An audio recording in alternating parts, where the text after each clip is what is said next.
Puji Tuhan, haleluya, salam sejahtera bagi kita semua Bapak Ibu keluarga besar GPDI El Shaddai Magelang.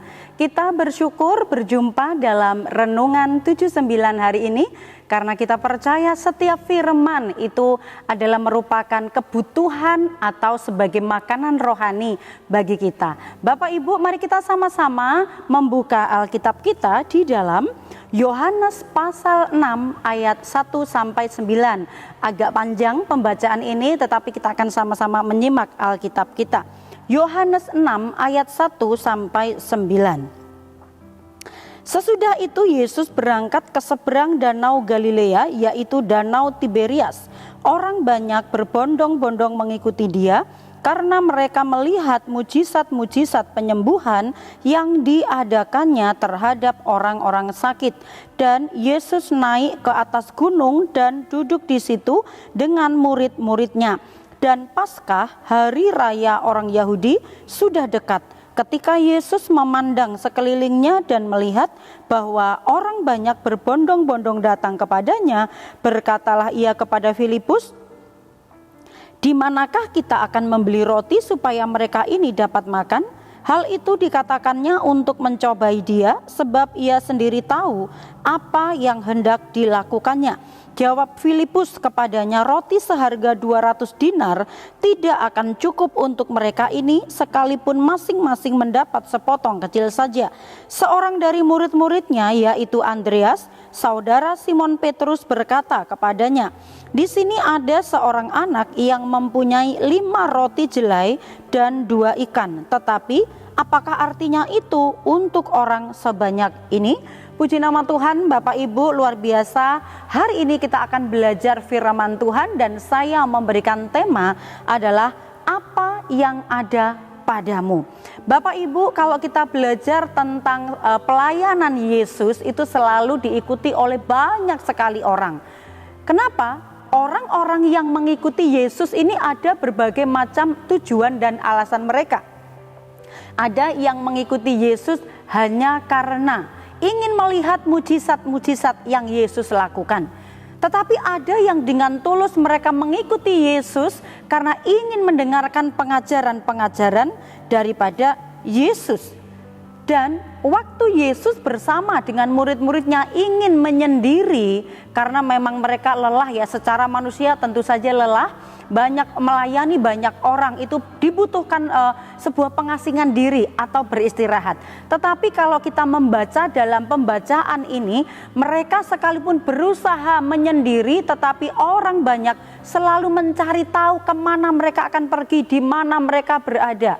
Dan di dalam kisah ini, waktu mereka mengikuti Yesus dan Yesus tetap melihat orang banyak yang mengikutinya, hati Yesus selalu digerakkan oleh belas kasihan. Apa yang terjadi dalam kisah ini adalah Yesus ketika hatinya tergerak oleh belas kasihan, dia berkata kepada Filipus ya di ayat yang ayat sebelumnya ya. Ayat yang ke-5 dan ayat yang ke-6, karena di situ ada pertanyaan. Yesus menyampaikan keinginannya, mereka orang banyak ini butuh diberi makan. Di mana kita akan memberi roti? Ya, kita akan membeli roti untuk supaya mereka bisa makan. Ya, tetapi di ayat yang ke-7 di situ dikatakan, respon Filipus menjawab, roti seharga 200 dinar itu tidak akan cukup untuk memberikan kepada mereka roti, sekalipun masing-masing itu hanya mendapatkan sepotong kecil saja. Nah, apa yang dikatakan oleh Filipus ini Bapak Ibu, tentu saja ini memang realita. Ini memang kenyataan. Orang sebanyak ini ya, yang kurang lebih kira-kira 5.000 orang laki-laki, tetapi dikatakan oleh Filipus ini, meskipun mereka beli roti seharga 200 dinar, tetap saja tidak akan cukup. Lalu di ayat yang ke-9 dikatakan ada salah satu dari murid Yesus yang mengatakan di sini ada seorang anak yang memiliki 5 roti dan 2 ikan. Ya, yang ada hanya 5 roti dan 2 ikan. Sementara apa? Yang ada di situ orang banyak, kurang lebih 5.000 orang laki-laki. Keadaan seperti ini Bapak Ibu tentu saja pernah kita alami atau sering kita alami. Mengalami kekurangan di tengah-tengah kebutuhan-kebutuhan yang mungkin sekian banyak di dalam hidup kita. Kebutuhan pribadi, kebutuhan keluarga, anak ya, atau kebutuhan hal-hal yang lainnya di luar itu semua. Mungkin itu membuat kita mengalami sebuah kesusahan atau kesulitan. Itu sebabnya sangat realistis apabila yang disampaikan oleh Filipus, Tuhan atau guru ini orangnya banyak, 5.000 orang. Tidak mungkin kita sanggup membelikan roti seharga 200 dinar sekalipun. Ya, kita akan belajar Bapak Ibu kalau kita merasa kurang ya. Kita mungkin mengalami banyak hal tentang kekurangan ini. Yang saya catat adalah macam-macam bentuk kekurangan yang seringkali kita hadapi atau diperhadapkan kepada kita Bapak Ibu. Misalnya kekurangan secara ekonomi ya, keuangan atau pendapatan kita ya. Kebutuhan keluarga kita tuh banyak, sementara di tengah-tengah krisis atau kesulitan-kesulitan ini, atau mungkin dengan pendapatannya itu atau gaji yang hanya kecil, sementara kebutuhannya itu lebih banyak. Ini tentu saja mendatangkan kekhawatiran, tentu saja mendatangkan kesusahan bagi kita. Atau juga mungkin ada bentuk kekurangan yang lain, yaitu kekurangan kasih. Karena kesulitan ekonomi itu juga bisa merembet ya Bapak Ibu, bisa meluas. Kasih mulai berkurang, suami mungkin sudah mulai marah-marah sama istri, atau sebaliknya istri sudah mulai kehilangan atau berkurang kasihnya kepada suami karena pendapatannya kecil, sementara sang istri yang harus memikirkan banyak hal kebutuhan keluarga, sehingga dia juga sudah mulai tidak respect, mungkin kasihnya berkurang kepada suami karena merasa tidak mencukupi ya. Sementara itu kasih suami kepada istri berkurang, kasih istri kepada suami berkurang, kasih anak kepada orang tua karena sering bertengkar juga bisa jadi berkurang. Kekurangan kasih.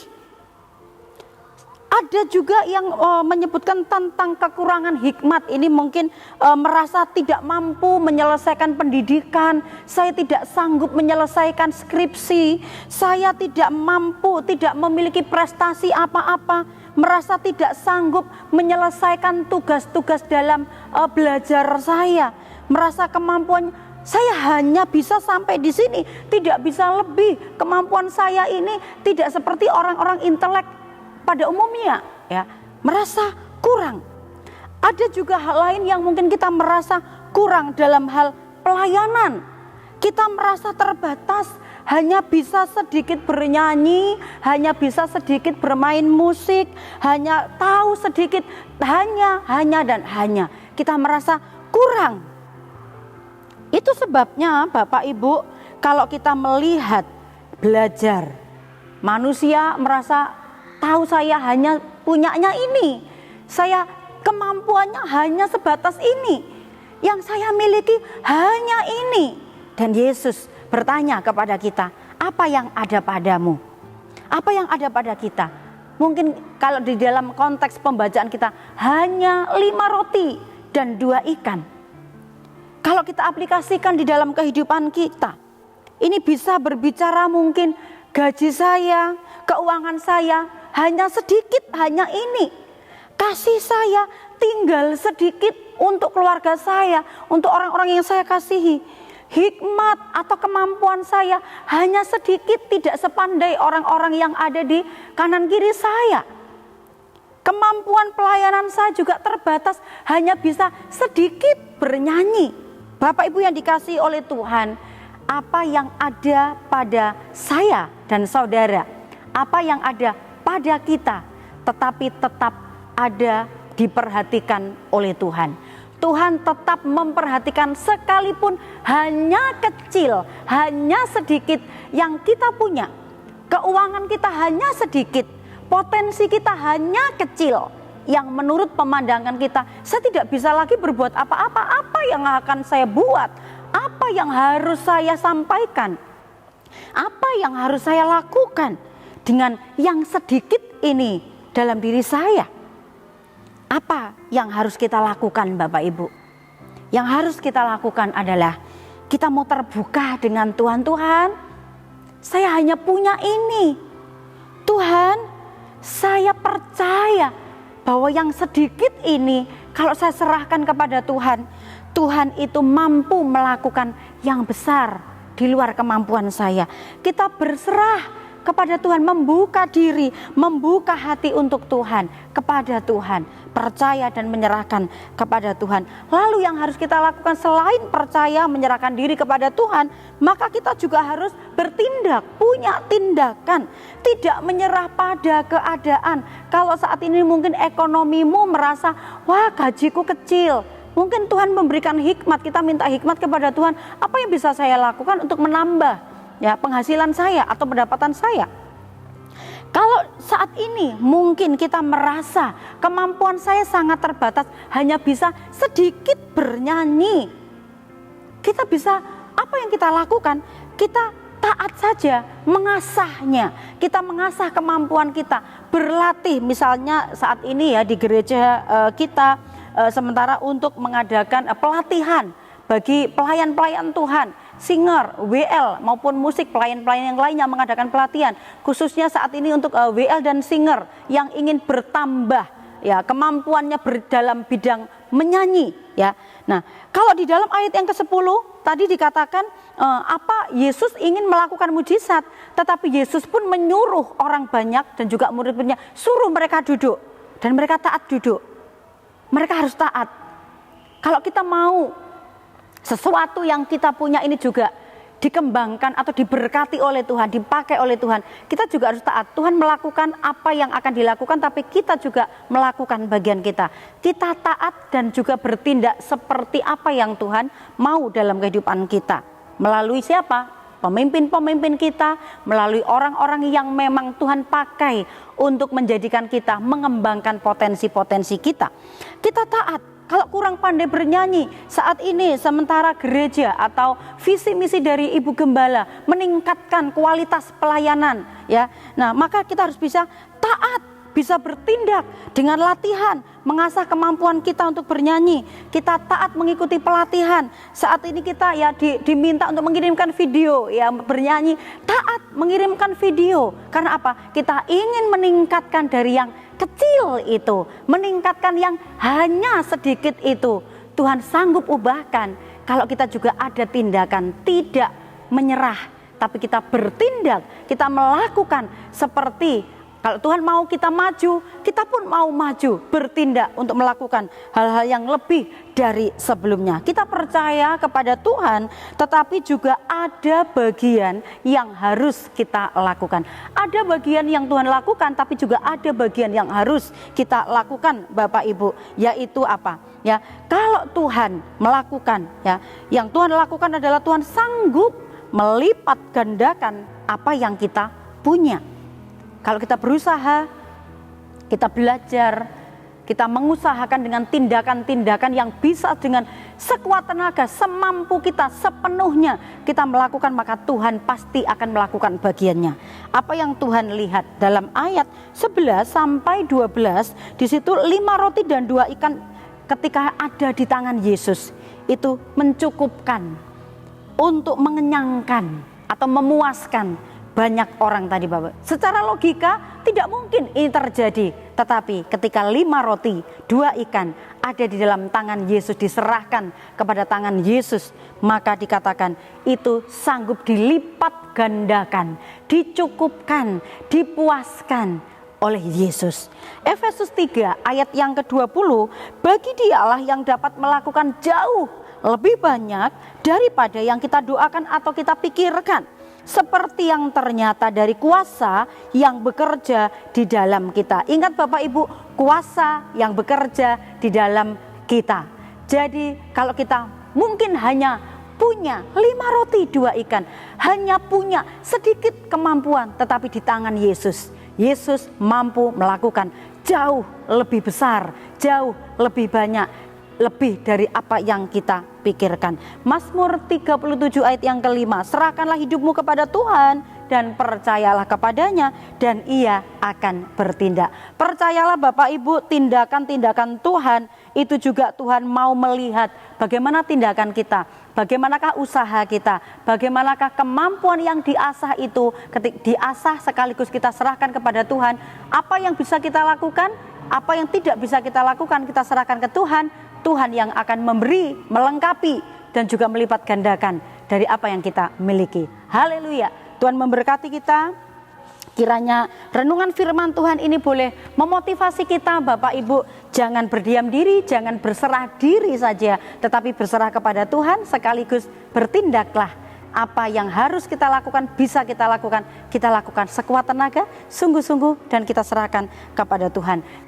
Puji Tuhan, Tuhan memberkati kita. Bagi Bapak Ibu yang sering senantiasa dengan setia mendengarkan renungan 79 dan diberkati, mari Bapak Ibu yang ingin menyaksikan kesaksian, karena Bapak Ibu diberkati, Bapak Ibu disembuhkan, atau mujizat-mujizat yang dikerjakan oleh Tuhan. Dan juga apabila Bapak Ibu ingin didoakan secara khusus, dapat menghubungi nomor WhatsApp 081327420088. Mari saksikan, mari berbagi, juga mari kita sama-sama berdoa untuk pertumbuhan keluarga besar GPDI El Shaddai Magelang. Mari kita akan terima firman Tuhan ini dengan ucapan syukur. Kita tundukkan kepala kita, berdoa. Kami bersyukur buat firman-Mu, karena firman-Mu ya dan amin. Memotivasi kami, menegur kami, mengajar kami untuk terus maju di dalam Engkau. Karena kami percaya, kami juga tahu di dalam Engkau yang penuh kuasa, segala sesuatu yang tidak mungkin menjadi mungkin. Karena bagi Tuhan tidak ada yang mustahil. Terima kasih bahwa kami umat-umat-Mu keluarga besar GPDI El Shaddai untuk percaya kepada Tuhan. Ya Tuhan, tolong keluarga GPDI El Shaddai mengasihi dan menuruti firman-Mu. Terima kasih karena Bapa dan Engkau mengasihi keluarga GPDI El Shaddai dan datang serta diam bersama-sama dengan umat-umat-Mu ini. Terima kasih, kami bersyukur terima firman-Mu dalam nama Yesus. Haleluya. Amin.